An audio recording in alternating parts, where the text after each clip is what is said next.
The headlines on RT International. A Russian court has found Ukrainian pilot Nadezhda Savchenko guilty of complicity in the killing of 2 Russian journalists in eastern Ukraine 2 years ago. Investigators examined the flight recorders recovered from the site of a passenger plane that crashed in the Russian city of Rostov-on-Don, killing all on board. The Kurdish population in Turkey expressing outrage over the government's ban on celebrating a traditional holiday.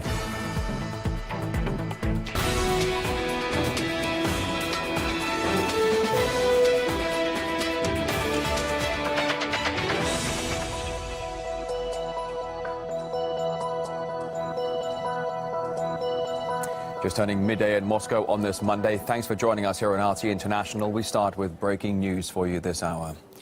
A former Ukrainian pilot, Nadezhda Savchenko, has been found guilty for complicity in the killing of 2 Russian journalists. We'll show you some of the latest pictures for you right now by the courthouse there. Igor Korneluk and Anton Voloshin were killed 2 years ago in a mortar strike launched by Ukrainian forces in Lugansk. It's suspected Savchenko was involved in the killings.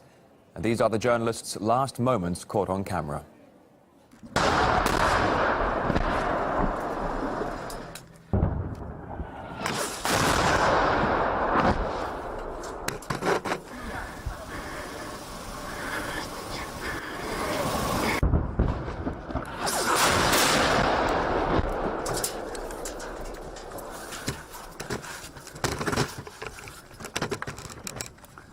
Now, Savchenko was the first female combat helicopter pilot in the Ukrainian army.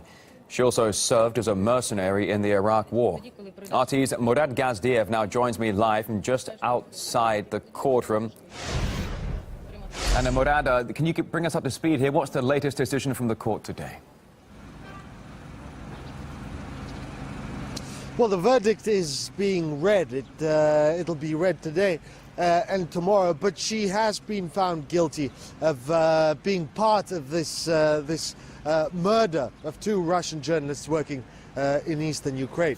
The court went through, the prosecutors and judges, they went through a lot of information. They put together exactly what happened, and they say that while she wasn't the organizer was actually the future head of the Aidar far-right battalion, volunteer battalion, fighting in eastern Ukraine. He was the organizer of this event, of this murder. She was provided with equipment, with information and with orders by him.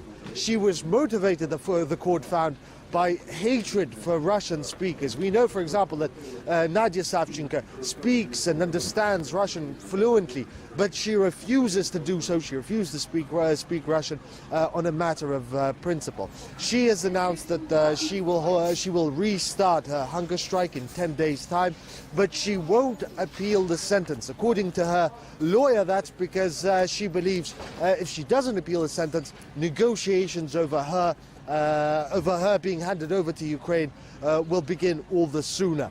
There are a lot of diplomats here. There are representatives from the United States, from Canada, from various European nations, as well as from Ukraine. They're all here. They haven't had any complaints. They're saying they're being allowed to do their jobs without any obstruction. But Nadezhda Savchenko, just to remind you, she's being accused of zeroing in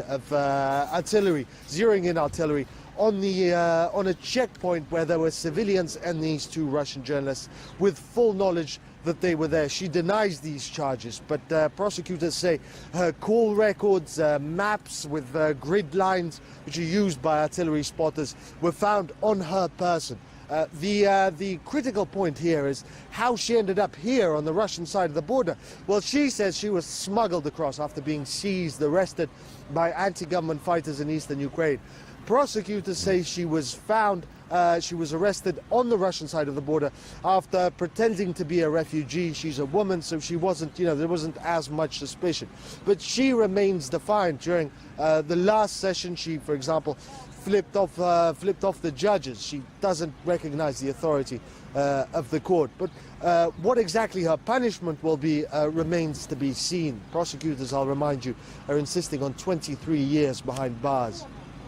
All right, RT's Murad Gazdiev there live just outside that courthouse. Murad, thank you. Ukrainian authorities have issued a so-called Savchenko blacklist of more than 40 people they consider responsible for her, quote, illegal detention and falsified trial. It includes the head of Russia's investigative committee, as well as the director of Russia's Federal Security Service. Prosecutors, judges and security officials are also on the black list. Well, for more insight on this, I'm now joined live by Alexander Mercouris, the international affairs editor for the Russia Insider news website. Alexander, great to see you today. Savchenko says she's not guilty because at the time of the journalist's death, she had already been kidnapped by separatists. Is that credible? How do you read into it? Well, I don't know exactly, and I don't think it's possible for me to say exactly how she was arrested. The court has decided that she was arrested properly within Russia. She's disputed that in her trial. She says she won't appeal. There's going to be a complete difference of opinion about that. And the legal process has taken its course, and I don't really see how it's for me to dispute this. Now, the Western media, as you know, Alexander, have been widely covering this case. Just for a moment, stand by. Have a listen to this. Something of a national hero in this country, a symbol of Russia's supposed oppression. We could film the woman Ukraine calls a hero, a political prisoner. The trial has provoked international criticism as well as claims the charges have been fabricated for political reasons. Why do you think this story is garnering so much media attention? Well, the whole trial fits within the entire narrative of war by Russia against Ukraine. The problem is that nobody who discusses this question with much interest discusses the actual role Savchenko is supposed to actually had in the conflict and what she's supposed to have done. And there's never been much interest in the journalists that she's supposed to have been involved in killing, or indeed any of the journalists, the Russian journalists who died in the conflict at any stage.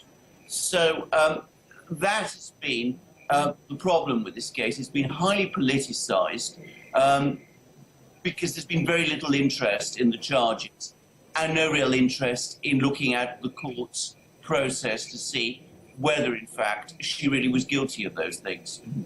Now, the Ukrainian president has awarded Savchenko the highest title of Hero of Ukraine. Why do you think that is? Well, the Ukrainians, for their part, have tried to build her up as a hero in Ukraine. And there's even been talk of her as a kind of Joan of Arc figure in Ukraine because she's a military person, but also a woman. So that is part of that campaign, which is also part of the general media and propaganda campaign, if you will, that the Ukrainians have been building up as part of their struggle in the war, which they claim is a struggle of aggression against Ukraine by Russia. All right, Alexander Mercouris, International Affairs Editor for Russia Insider. Thanks so much for your time today. Thank you. Here's RT International. Investigators are looking into the cause of Saturday's deadly plane crash in the city of Rostov-on-Don in Russia's southwest. All 55 passengers and 7 crew members were killed. It's been revealed that during the Fly Dubai 737's second landing attempt, it disappeared from radar at 900 meters high before nosediving and exploding on the ground. As I show you exclusive pictures filmed by RT at the crash site. The debris, although hard to see from above, spanned a broad 15 hectares. Emergency crews worked at the scene for hours in the aftermath of the disaster. But now the debris has been cleared away. The airport is now operating as normal. These are the pictures now of the first plane landing at the runway since the accident. Now hundreds have gathered outside the airport in Rostov-on-Don to pay tribute to those who died in Saturday's plane crash. Locals brought flowers and toys to the improvised memorial outside the airport terminal. Our correspondent Paula Slier spoke to Fly Dubai captain Sasha Khamnev. He knew the pilots flying the ill-fated plane. Many of the relatives of those who died in the crash are on their way to Russia. Those who are still here in Dubai are too traumatized and shocked to speak to us. I met the sister of one of the passengers at the Russian embassy. She could not stop crying as she waited for a passport to be issued for her newborn baby so that both of them could make the journey. Fly Dubai captain Sasha Khamnev knew the pilots, and because he believes he could just as easily have been in their position, he started a crowdfunding campaign to raise $150,000 for families of the crew. I had shaken their hands in the crew room, as we always do, because we feel that there's something that binds us. But I didn't know him very well at all. In fact, most of the cabin crew I had only flown with maybe once. But that doesn't matter in the piloting world or even the crew world. We're not a big team. There's not many of us out there, and we do feel like a big family. And this is just one way that we could do something for each other. Most of the crew were sole breadwinners, says Sasha, who would send money home each month to support their families. He's hoping the donations pledged online, which come from across the world, will help them. The majority of passengers were holidaymakers, returning home from some fun in the sun. The following picture, the last selfie taken by a 25-year-old passenger on board. Another victim was this lady here, a dancer who had traveled to the Emirates for a long-awaited holiday. Meanwhile, this image here showing a young couple in their early 20s who also lost their lives in the crash. They were planning to get married this summer. RT's Roman Kosarev reports. When Fly Dubai Flight 981 exploded in a fireball on the runway at Rostov-on-Don airport, it changed lives forever. And not just the 62 souls lost on board. It robbed parents of their children, brought an end to friendships lasting years, and delivered tragedy to this corner of Russia. Tatiana had been excitedly waiting to hear the holiday stories of her colleague, who'd been enjoying a break in the Dubai sun.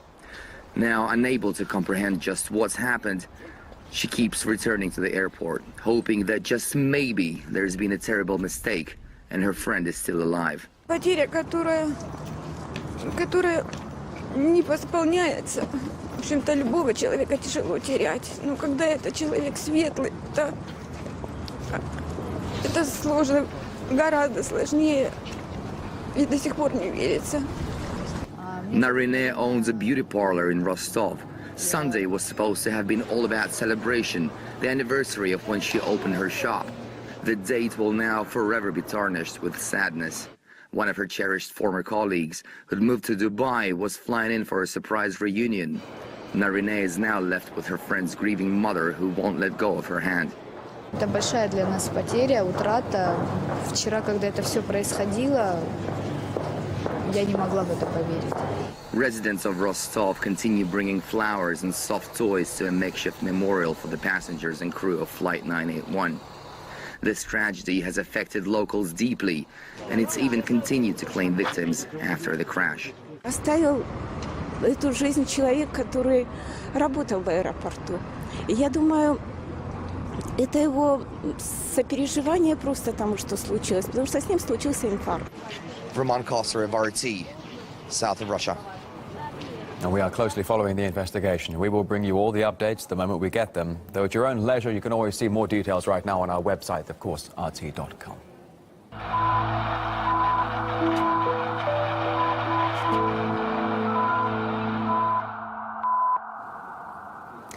To Istanbul now, where Kurdish activists have thrown Molotov cocktails and fireworks at police in protest over a government ban on the celebration of a traditional Kurdish holiday.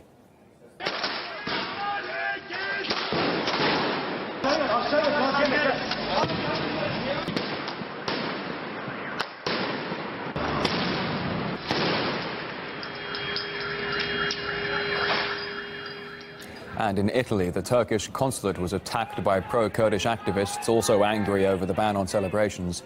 The Turkish authorities banned the Kurdish New Year festivities amid allegations of potential attacks by Kurdish militants.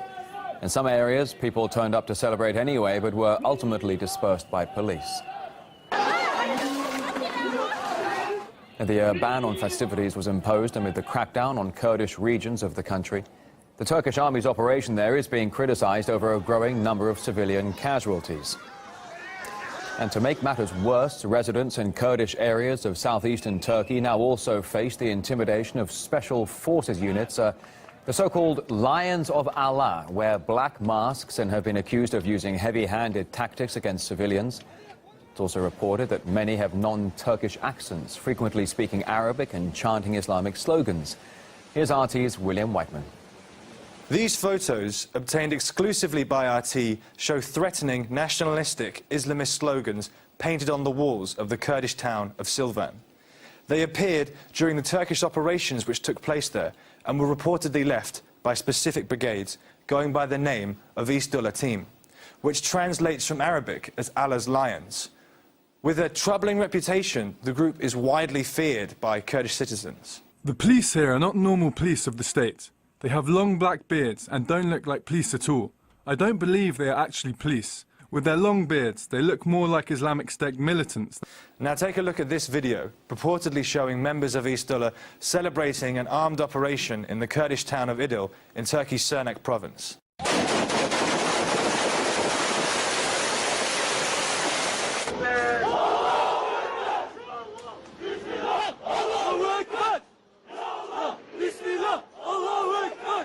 This doesn't seem like the behaviour of regular government forces. Frequently accused of having links with ISIL, Intl are renowned in Turkey for their brutal techniques. They point guns at women and children. They force men to lie face down and then stamp on their hands, feet and backs. They know no law. Their faces are covered and no one even knows who they are. This quote was originally featured in an article published on the website of the Turkish newspaper Zaman.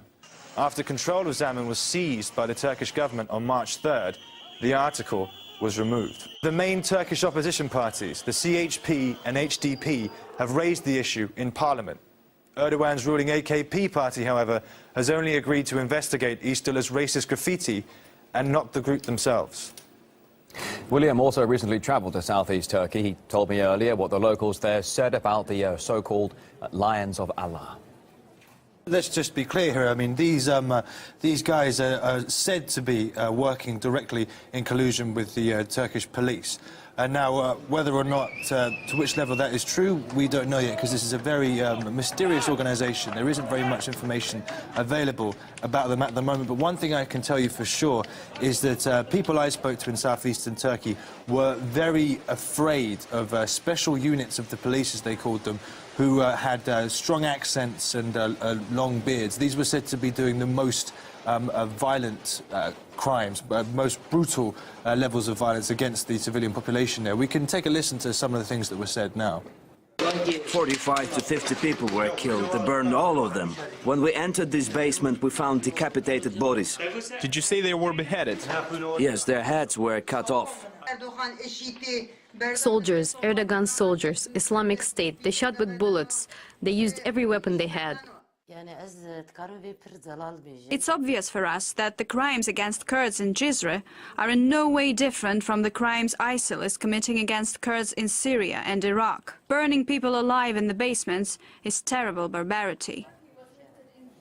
So this certainly does sound like very extreme violent behaviour and not the kind of behaviour you would expect from regular government troops. Now, after you travelled to Cizre and the region there, southeastern Turkey, we launched a petition to call for international human rights groups to call attention to these widespread claims of atrocities. How's that been coming along? Well, yes, so we have written to human rights organisations 3 times now, submitting the evidence which we filmed there in Diyarbakir and in Cizre. We can have a look at some of the responses now. Apologies, but we haven't seen this petition. We will be happy to comment on this once we issue more up-to-date research findings. We're still conducting our own work into these allegations. We will comment on the events in Cizre in due course. It's so hard for me to get you someone to give you a comment. I will send you that press release we issued back in February, and I'm sure you'll find something interesting in there. As far as Turkish criticism is concerned, there's basically nothing we can say. Now, of course, this petition is of great importance. We're calling for an equal investigation into the loss of civilian life in southeastern Turkey, as there has been in bombings in the north of Turkey, in Ankara and Istanbul. We want there to be justice for the civilians who are dying there in great numbers. From what I gathered when I went there, around sort of 300 to 500, 600 people even were said to have been killed in Cizre alone. So yeah, we want everyone to keep on signing the petition and keep on sharing it on Twitter, on social media, and sharing it with the hashtag Justice for Kurds. Well, a week-long curfew has just been lifted in the troubled Baglar district of the Kurdish city of Diyarbakir. Turkish soldiers have been fighting so-called militants from the Kurdistan Workers' Party since the summer. Turkey says they are terrorists, and the operation against them will continue until they are rooted out. For the meantime, though, we are back in just a moment.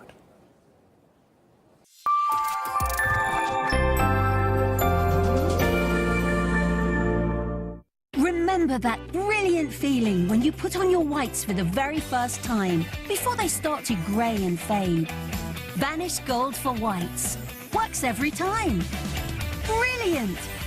Gets your whites up to 3 shades whiter, so you can wear them with pride. Vanish Gold for Whites. With Vanarama, you can also change your car with amazing deals like this brand new Ford Fiesta from just £89 a month.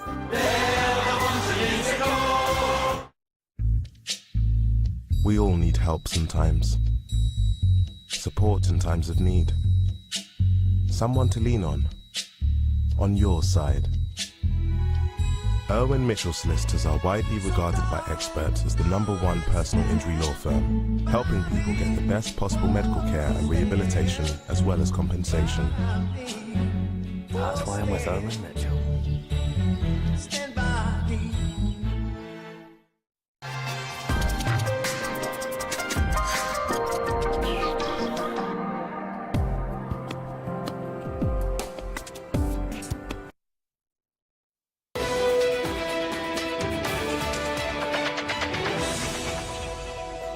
Thanks for sharing your Monday with us here on RT International. Australia's former Prime Minister Tony Abbott has joined Ukraine's International Advisory Council. On his official Twitter page, Australia's ex-leader said it was a, quote, honour to be a member of President Poroshenko's council. He's not the only foreigner in the organisation, as the former Prime Ministers of Slovakia and Lithuania are also on the list. Ukraine's president says Abbott's advice will be highly appreciated. Each of the Council's participants were an author of economic or democratic miracle in their countries. However, Poroshenko's claim of Abbott's economic miracles does sound a little strange. When Australia's leader was asked to step down in September, a central charge by top ministers was precisely, quote, a lack of economic confidence. The Prime Minister has not been capable of providing the economic leadership our nation needs. He has not been capable of providing the economic confidence that business needs. The US President Barack Obama has arrived in Cuba. It's the first visit by an American leader since 1928. Obama hopes it'll mark a turnaround in US-Cuba relations and perhaps ease the hostile legacy of the Cold War. The Obama family was welcomed by Cuban officials at the airport. Just hours before the American president's visit, though, local police arrested a number of people in Havana.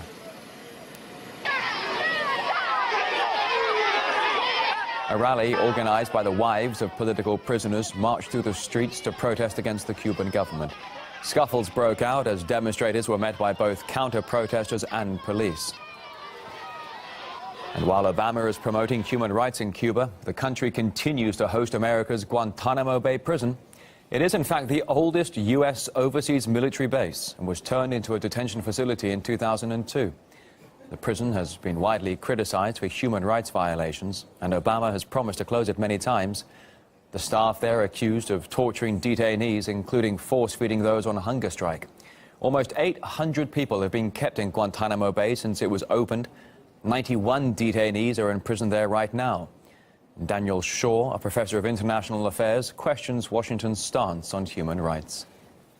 A lot of Obama's speech, which refers to this human rights rhetoric, is extremely hollow and empty. There is no question that the United States is pushing its own agenda. If the U.S. was serious about any type of respect for Cuban self-determination, they would immediately close this torture center known as Guantanamo Bay. And Guantanamo Bay is merely one blot on the world's planet. The United States has thousands of bases. And before the trip, the American leader put his acting skills to the test in a Cuban comedy show. It certainly got some reaction on Twitter. Me llaman a la Casa Blanca, al Instituto de Meteorología. Hello. La Casa Blanca real. Yes? Ay, estoy hablando con Obama. My name is Pánfilo. The real Pánfilo, from the TV show. Óigame, qué bueno que nos viene a visitar, para que conozca Cuba, para que conozca a su gente. Well, maybe you can pick me up at an Almedo. Que nosotros los cubanos somos muy hospitalarios. Yo le brindo mi cama, que es una cama matrimonial, que es una cama grande. Nos vemos en La Habana.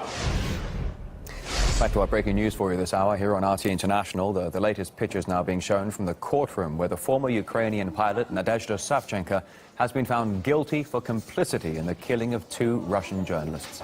And they were killed 2 years ago in a mortar strike by Ukrainian forces in Lugansk. Prosecutors want her jailed for 23 years after she was accused of directing the mortar fire. Her sentence should be announced on Tuesday. All right, coming up next here on this network, an in-depth look at how Cologne's Winter Festival was marred by the city's New Year's Eve attacks. To Germany next on this channel.